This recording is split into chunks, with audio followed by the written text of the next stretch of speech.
Hello, friends. We have made it once again to another episode of Pickup Lines. It is the talk show in a car, a shaded car. As Fiesta season rolls around, shade can be your best friend. It's essential. As Stephanie Guerra knows, who, again, is another one of these people who, if you had a business card, it would be like an 8x11 poster board, because you do a lot of things. You wear a lot of hats. Very true. All the time.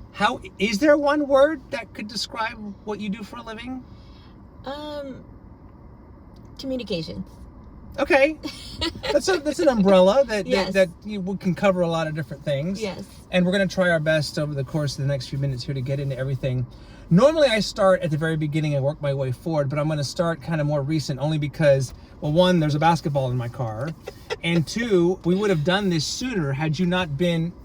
You want to talk about March Madness? A little preoccupied. You are coming off the March Madness high. And the San Antonio Final Four has to rank up there as one of the best of all time, I would think.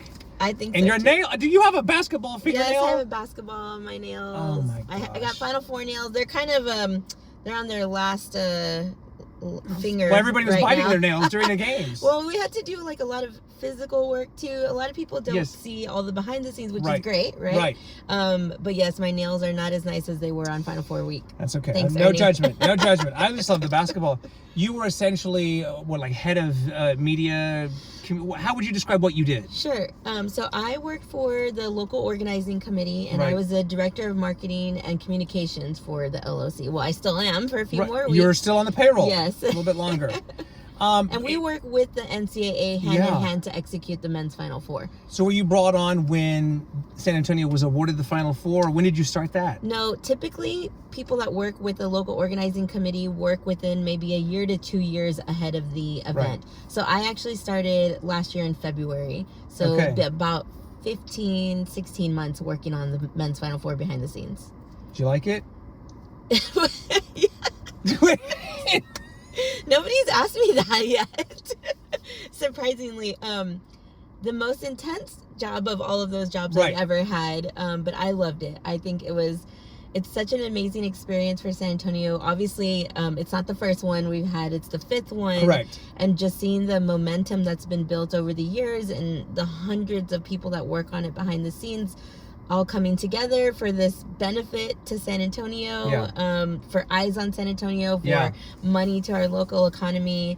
I loved it. It was very exciting for me, and I'm kind of like in this post-event depression, but not really, because Fiesta's already here. And you're all dressed for the you got your headpiece, your flower crown, and everything. I love that I can palm this basketball, by the way, which is it's normal size. Sure it is. So is my hand. It's a Final Four basketball, which I love. I love.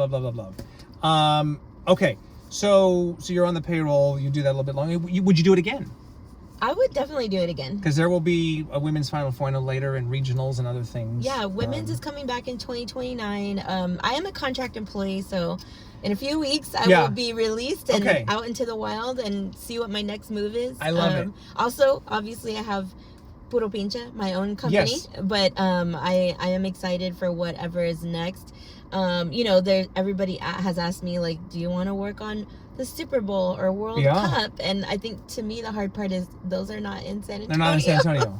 Dallas, right? I think the World Cup, or Houston. Houston. And it's tough. San Antonio is my hometown. I love San Antonio. I've been here 40 plus years. I'm not sure if I would want to leave San Antonio. I would need some people to tell me to stay.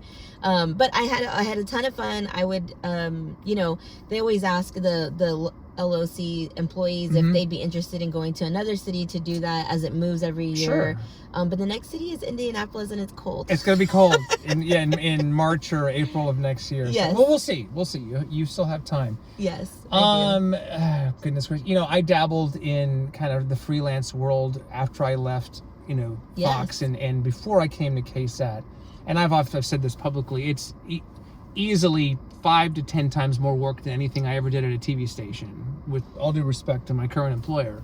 That grind, that hustle, which you know all too well about. We talked when you left. We did talk. Yes. We did talk about all the new things that you were going to get into and start, and I think that I really saw you, not that you didn't work hard for a million years before you left news temporarily, but I saw your light bulb go off about all your ideas and, you know, how much time consuming it would be. And, you know, you have a family and all of the other things that you had been working on over the years. And it really is, I mean, being an entrepreneur is no joke. So I have all the respect for small business owners and people who are self-employed, because you work 24/7, and especially if you work in the world of news or media or marketing and communications, you're constantly on. It's a lot. Like I said, the expression, like, can you turn it off? And the short answer is really no. I mean, you think you can, or you think you are, but it's really, you're not. But anyway, I asked you that this morning when I first saw you, and I was like, I just saw you at Fiesta last night, and now you're here. It's amazing how that happens, right? It's amazing. I'll sleep later. What are your earliest memories of wanting to do what did you grow up with a microphone and were you a performer, or what was it? What are your earliest memories of just public speaking and I think it's really funny that you're asking me that, because I brought I have this little metal lunchbox, Sanrio. Oh, sorry, is that a brand? I'm good with it. My mom used to take me to Sanrio all the time in River Center Mall when it was there when I was younger, and I loved being downtown. My mom and dad worked downtown in the curio shops at Market Square, and my mom worked at Joski's, and my dad, you know, they were always there downtown, and so my parents would always take me downtown, and I have this picture of me. I've always been a little puro in my Fiesta gear. Look at you. It was a lemonade, non-alcoholic. We'll go with that. Oh my gosh.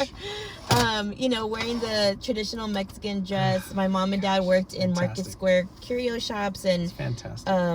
You know, they worked really hard, and I didn't know that I ever wanted to be in public speaking or communications. I was actually very quiet and introverted when I was younger and shy, and but I always knew I loved the culture of downtown San Antonio, and I loved my Mexican American heritage, and I saw my parents work at Market Square for 10 years. Then my parents both went to work for Freeman Decorating, which does all the conventions and exhibits, you know, in the convention centers around the country.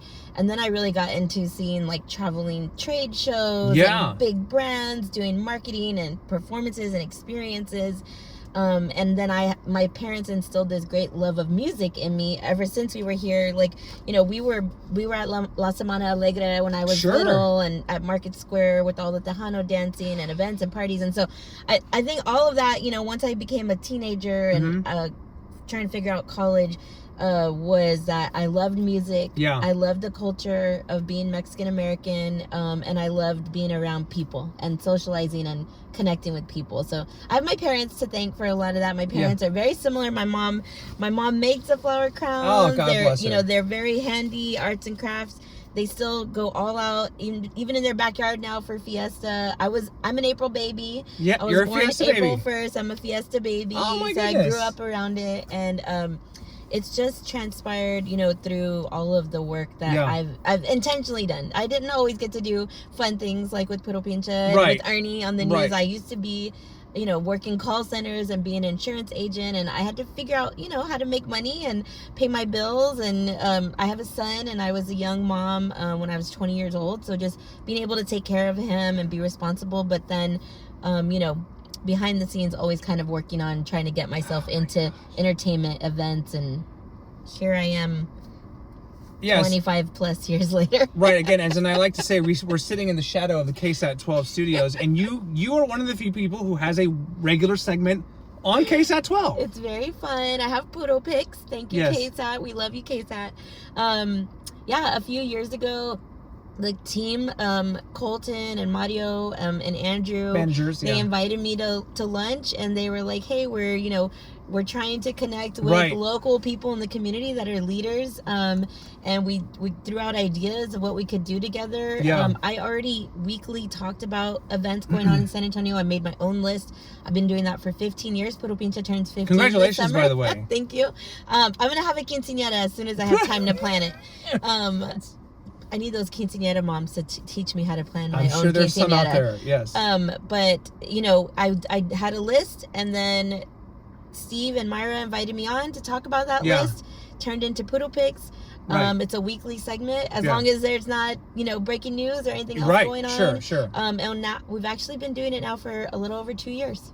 Unreal. So it's pretty crazy. I love it. Where'd you go to high school? Everyone asks that question. I know you have to. I was waiting I'm for you to obligated. ask. I'm obligated to ask. So, also, like my many jobs, I actually went to Burbank for a few weeks. Okay.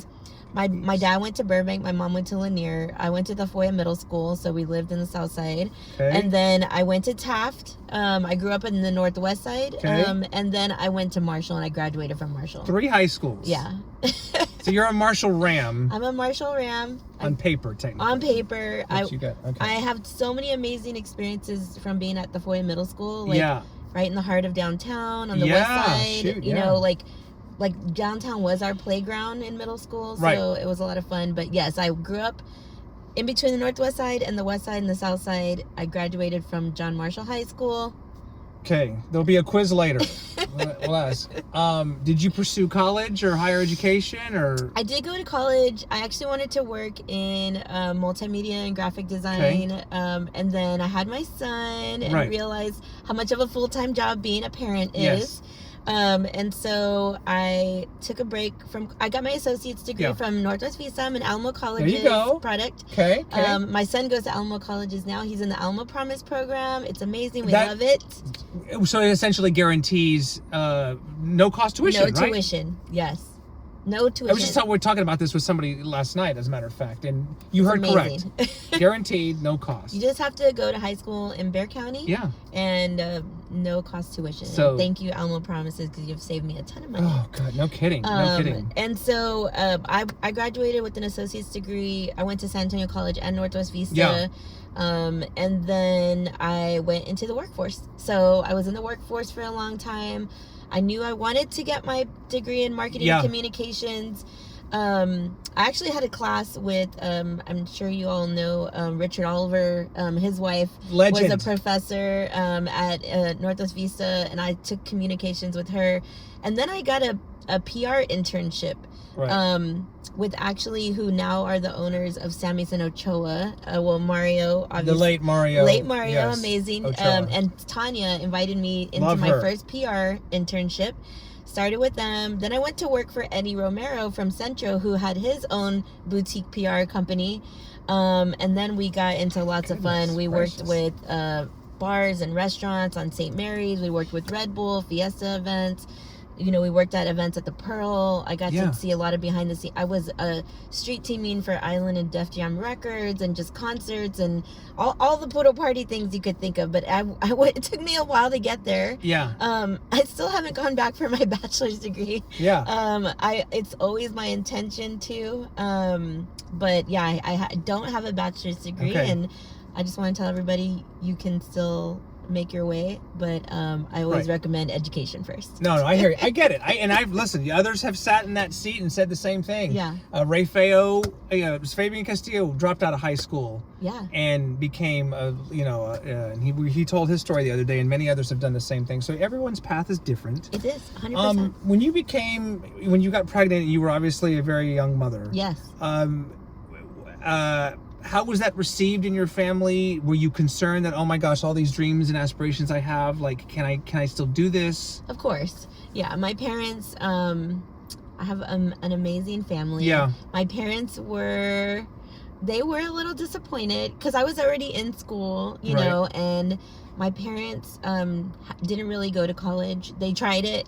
It wasn't for them. It's a different time. Yes. Yeah. My dad actually was in the fire department, and he went to SAC for their fire science program wow. as part of work, but they didn't go to college when they were straight out of high school. So it was difficult for them. They wanted me to go. Of course, everybody teaches you have to go to college to get a good paying job, to be smart. And I was pretty smart, but things happen. You fall in love, and life happens. Life happens. Life happens. It was hard for me because being a young mom, being a Latina mom, not getting paid as much as other people, and everyone telling, you know, a lot of people saying to me like, oh, if you don't have a degree, you're never going to get a great job. You're not going to have the career that you want. Especially like when I wanted to work in the arts and multimedia and design, they were like, well, you have to go to, you know, this school that costs $50,000 a year, and that's the only way you can become somebody that works in the arts industry. And it was really hard to hear those things, but I was determined, you know, to make my way here in San Antonio. I knew of Austin ever since I was a teenager. I knew about live music and concerts and all the fun and entertainment that was going on there, and I was determined to show people that Austin wasn't the only city in Texas that had all of that. San Antonio actually had a million things going on, and that's why behind the scenes of whatever job I needed to work to pay my bills, I was always working on, okay, but I want to bring up the local culture of San Antonio. So, but it was hard. I had a child. If you all have known me for the last, 20 years, my son was with me everywhere. He's 22 now. He doesn't go with me anywhere anymore. He's not here. He's not here right now. He's over it. He did it all. He was always with me at every event, every promotion I did, everywhere that I networked, that I was going to meet people, he was with me. So it was difficult. People, sometimes see your children as like a nuisance or another thing that could get in the way of you having this great career. Right. But I think you just learn to adapt your lifestyle to being a parent. So it was a difficult time when I was younger. It took me a long time to get to a comfortable place to be able to, be responsible for me and my son, have our own place to live. Make sure that we were comfortable, that we were safe all the time, and that I took care of him. And he has a dad. But it still fell on me a lot, the majority of the time. But it was a rough time. I learned a lot. I had a great time with my son, and we still have fun, and he loves music, and we go to concerts and festivals and things, and so it's still fun. Can't imagine your life without him. That's right. No, listen. All right. A few more minutes with Stephanie Guerra here, and you were talking about, I think this is a transition now into your Puro Pinche chapter, if you will. So in 2010-ish, right? 2009, 2010, all of the currents are going, and you're it's all coming together, and you kind of spoke to the fact that, Austin's getting all this love as the live music and the food and all this. You wanted to do that here in San Antonio. So what was that aha moment where you took the dive, but you bet on yourself, and then ultimately, of all the things you could have named the company or the mission, the project, you went with Puro Pinche. So tell me about that. Yes. So I think that maybe that was when I met you. It's been a long time. It's been a while. So I actually started an event list, a weekly daily event list, in 2008, 2009. By the way, early days of social media too, by the way. It was on Tumblr. Tumblr doesn't even exist anymore. MySpace. Tumblr. I found out going to events and seeing paper flyers everywhere. I would do my research. I would find the events. I loved the local media. I always kind of wanted to work in journalism, communications, but I never took that route in school. Another thing that is way different today than it was 15 years ago, 20 years ago, you had to go to school to be a journalist, and now there are lots of ways to spread the news about things. Hello, right here, yes. If you have an iPhone, you can essentially... Yes. So I was making daily lists of events. Austin already had a company called Do 512, and I was like, okay, this is a show list, and they had another company called Show List Austin. So every day they would post every single event, festival, concert going on, and I was like, that's what I want for San Antonio. It's here. It's already here. The people are doing it, the artists and musicians, but there's not one single place necessarily to find that. In mainstream media, you had to pay for ads. You had to pay to get your event listed in a calendar. There wasn't as much opportunity on the internet to do things for free. So I started that. It really started picking up in 2010. my friend Brenda, who runs Puro San Antonio. Okay. Her and I were just Stephanie and Brenda at the time. We started going to the business media PR luncheons where everybody was connecting. That worked in and social media, digital media, news, marketing and PR. And so me and Brenda were involved with her sister was in the roller derby and Alamo City Roller Girls, and they had a phrase, Puro Pinche Derby. And we always talked about, you know, Puro San Antonio. Right. We didn't invent those phrases. You know, Puro San Antonio was long before us. Okay. And Puro Pinche is a slang phrase. So you don't own a copyright or trademark? You can't really. I've tried, and other people have tried too, and so stop coming after me. But you can't trademark a phrase. Okay. It's really difficult to. I've tried a million times. Yes. But me and Brenda were the first ones to actually label that and put it on the internet, get the social media websites, the handles. Puro Pinche did not exist out in the internet. Right. Really. It was, you know, a very common, friendly term and not so friendly term in some people's eyes. Well, has that ever hurt you in any way? Of course. Terms, I mean, just to be clear, by the way, the phrase, I mean, as tastefully as we can say it, like it translates to. So, I mean, it's slang. Puro is full of, or full. Puro can mean full or real, you know, real, pure, authentic.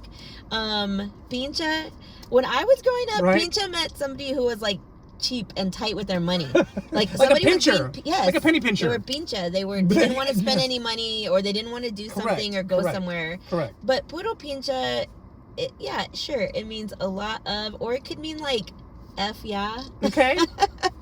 Like, but in a celebratory, like, right, people say Puro Pinche Spurs when they're happy. Absolutely. And they say Puro Pinche Spurs when they're mad. So it's very, very slang.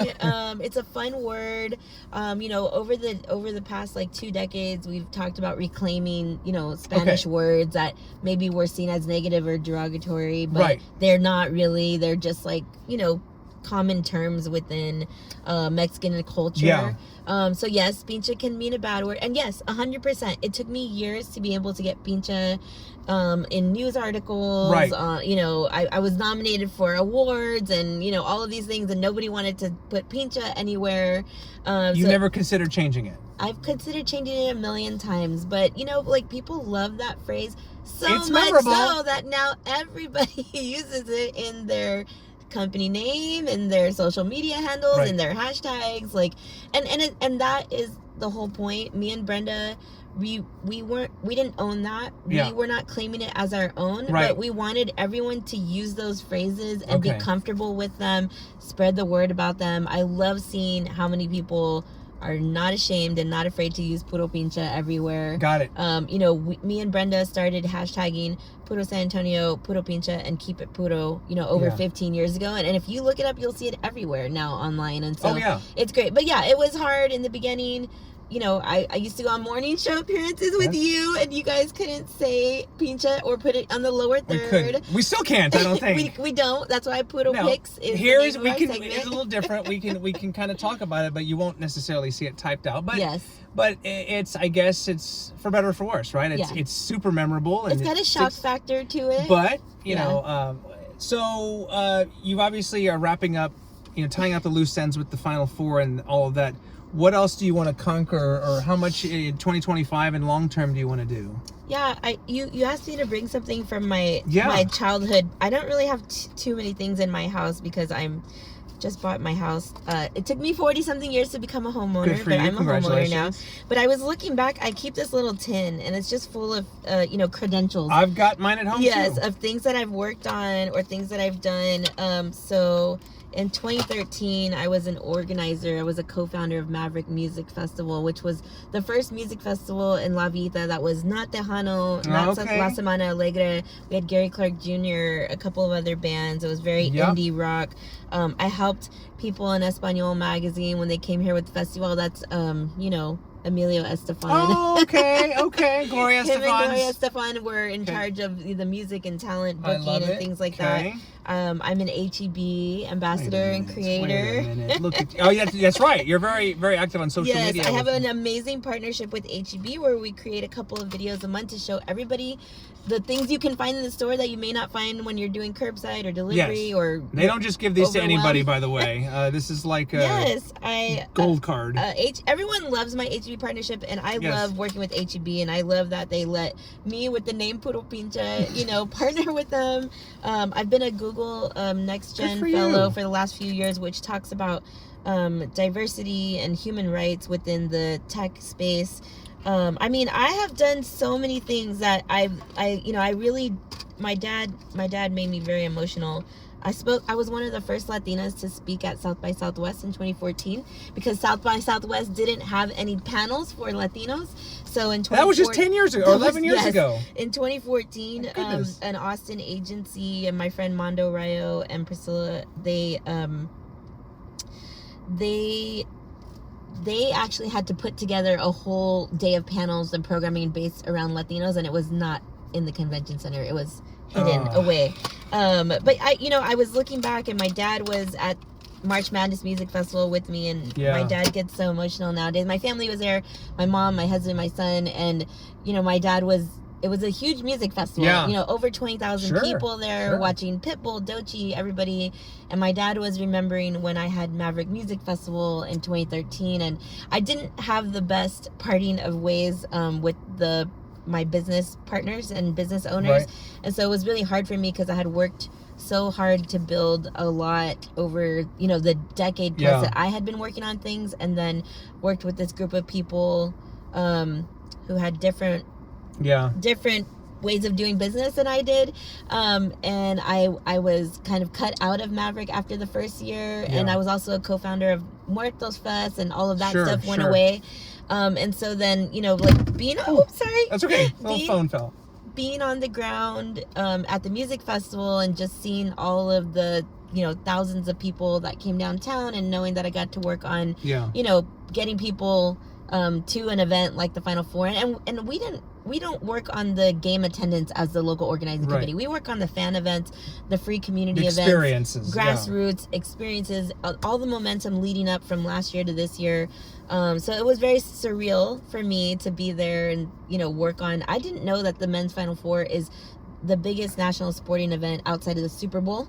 Obviously outside of World Cup and Olympics when they come to town, but those are not annual events, right? Either. They're not annual, and they're not always in this, in certain cities in the U.S. They're overseas, everywhere. So, it was a very surreal moment for me. So now where I go from there, I'm not sure, Ernie. I love to stay in a position where I connect people to authentic culture and on local experiences. I hope to stay in San Antonio, but I would like to travel more and just connect more people to San Antonio and connect more people authentically to different experiences. Sports was fun. That was a first for me, working in the world of sports. But our job behind the scenes was about culture and entertainment, and working with Visit San Antonio and the city of San Antonio has always been an amazing experience for me, because they are all of the people that are working behind the scenes to make San Antonio in the spotlight, shows San Antonio off. It's all shiny. We dollar shine to San Antonio. Dollar shine, that's right. I'm not really sure where I want to go next. I don't know. I have a few more weeks working with the local organizing committee. I do a lot of contract work, freelance work. I still have my H-E-B partnership. I'm actually just working with Twang Beer Salt, their San Antonio company. Yes. Last year I was the first kind of influencer to really work with them on a paid partnership level in their company's history. And they've been in San Antonio. They were created and founded here in the 80s. Yeah. So they're creative, doing new things. But that's awesome. I'm not sure. I love being able to do things like Poodle Pics and connect with my media friends and go where I'm needed. But it's a lot to think about. It's very rewarding, and you do get some amazing experiences. But let's make no mistake about it: the grind and the hustle is something that is is next level. But listen, whatever you end up doing, I'm sure you're gonna just knock it out of the park and everything. I'm so thrilled for you, and I think again the Final Four speaks for itself. It was such a fantastic experience all around. So thank you for making time. Thank you for always inviting me and including me in whatever you're doing. Over the years, Ernie always thinks about me and includes me, and I love seeing him, and I'm so happy for you and your new home at KSAT. I know it's very exciting, and hopefully we both get some rest over the next 10 days of Fiesta. Well, that I don't know, but no, I love rooting for you. We've rooted for each other, and I just love seeing people like you succeed and be successful and overcome whatever that was, earlier in your life to make it happen. So thank you. Thank you, Ernie. There you have it. You can follow her. I mean, she's very easy to find on all the social media channels with her H-E-B partnerships and everything. Stephanie Guerra is your given name. My real name. But you can call me Puro Pinche. Puro Pinche Stephanie. Yes. Which is not an insult. No. Not to you. No. Not to you. We want everyone to keep it puro, and sometimes keep it pinche. Thank you. You're welcome. All right, there's another episode of Pickup Lines. We'll be back again very soon. You never know who'll be sitting here, but always enjoy the storytelling and the experiences. Until next time, I'm Ernie Zuniga. We'll see you.